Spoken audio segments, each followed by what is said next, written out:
Bienvenue à vous dans cette nouvelle émission des interviews de l'industrie d'actu nautique. Dans 3 semaines à Paris, porte de Versailles, s'ouvrira le Nautique 2012, le salon français des industries nautiques. Je reçois aujourd'hui Alain Pichavant, commissaire général du salon, qui nous présente cette édition 2012. Alain, bonjour. Bonjour Nicolas. Alors Alain, le salon nautique, le Nautique de Paris, le Nautique 2012, c'est un des plus grands salons français grand public. Oui, c'est surtout un salon qui a sa 52e édition, qui, comme chaque année, va recevoir entre 240 et 250 000 visiteurs, a priori. Alors, si on doit le classer par rapport aux autres grandes manifestations parisiennes, il y a effectivement le salon d'agriculture qui se tient tous les ans, et puis le mondial de l'automobile qui, lui, se tient une fois toutes les 2 ans, donc en alternance. Voilà, le nautique peut être classé donc dans les 2-3 premiers salons français. Alors cette édition 2012 s'ouvre dans un contexte économique difficile pour la filière nautique. Le ressentez-vous au niveau de l'organisation du salon? Alors, on le ressent effectivement dans l'organisation du salon pour la simple et bonne raison que si la pratique est restée très importante, la pratique nautique, hein, pour les plaisanciers, on a eu beaucoup de monde sur l'eau cet été, même quand il n'a pas fait très très beau. C'est vrai que les nouveaux produits se vendent moins. Hein, il y a une baisse qui doit être à peu près du même ordre de grandeur que la baisse de surface que l'on enregistre au salon, qui va être de l'ordre de 7% cette année.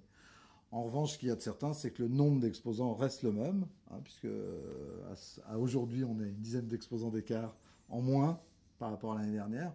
Donc, une représentativité très importante quand même de ce qu'est l'industrie nautique en France, et puis les internationaux, tous les grands chantiers étrangers et tous les grands importateurs qui sont présents en France. Alors cette édition 2012 a des caractéristiques. Quelles sont les grandes évolutions que vous voyez au niveau des produits, des concepts, des évolutions de bateaux?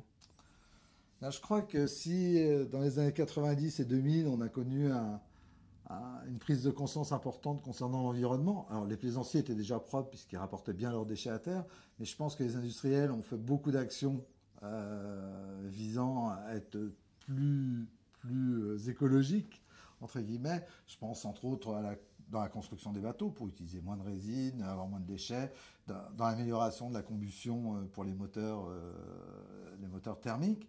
On a vu ensuite les moteurs électriques arriver, donc beaucoup de choses se sont passées. Je crois que la tendance à venir, celle qui est en train de débuter, qu'on a entrevue l'année dernière, c'est une spécificité plus accrue des bateaux. C'est-à-dire qu'aujourd'hui, les bateaux de croisière font la part plus belle aux cabines, aux aménagements, au rangement.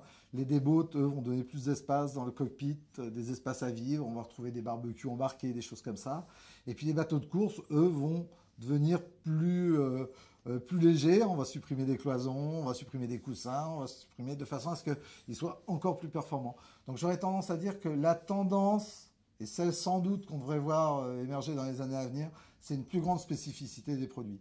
Ça se traduit aussi au niveau des équipements, avec par exemple tout ce qu'on retrouve sur les voitures, qui se retrouvent embarqués, c'est-à-dire que le Bluetooth maintenant est en train de se généraliser sur les nouveaux bateaux, avec ce qui permet d'avoir la cartographie en bas, mais de l'avoir aussi à la barre sur le cockpit pour les voiliers, ou sur le flybridge pour les bateaux à moteur.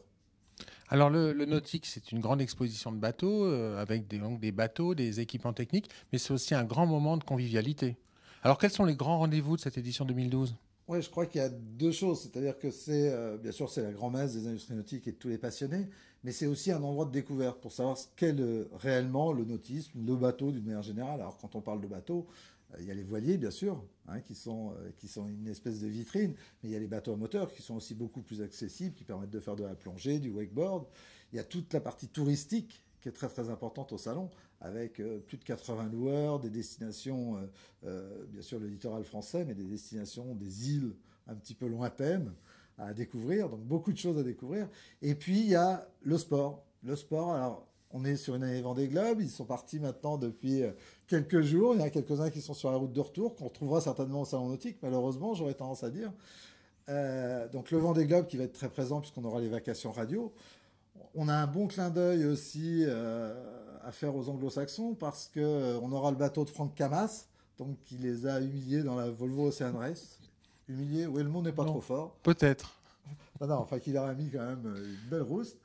On aura le Francin du Baron Bic, qui était le premier bateau français, donc qui a défié les Américains sur la Coupe de l'América. Ça, c'était dans les années 70, et qui est actuellement donc restauré. et qui sera présenté pour la première fois au grand public.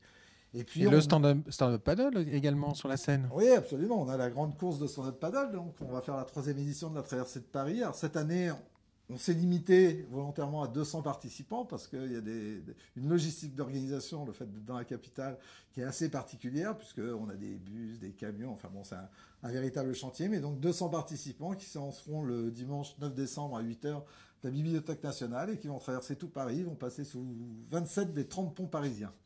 Quasiment une exclusivité de tous les ponts parisiens, donc. Oui, il reste le pont le pont qui est à côté du périphérique à l'est et à l'ouest. Voilà, c'est à peu près ça, c'est tout ce qui nous manque. Donc Alain, une édition à ne pas manquer cette année. Oui, je crois que c'est l'occasion, quand il y a un petit peu de morosité, de venir prendre de l'air frais et, comme le dit l'affiche, de venir prendre de l'argent. Merci Alain. Merci beaucoup. Quant à nous, je vous propose de nous retrouver dans une prochaine émission des interviews de l'industrie d'actu nautique.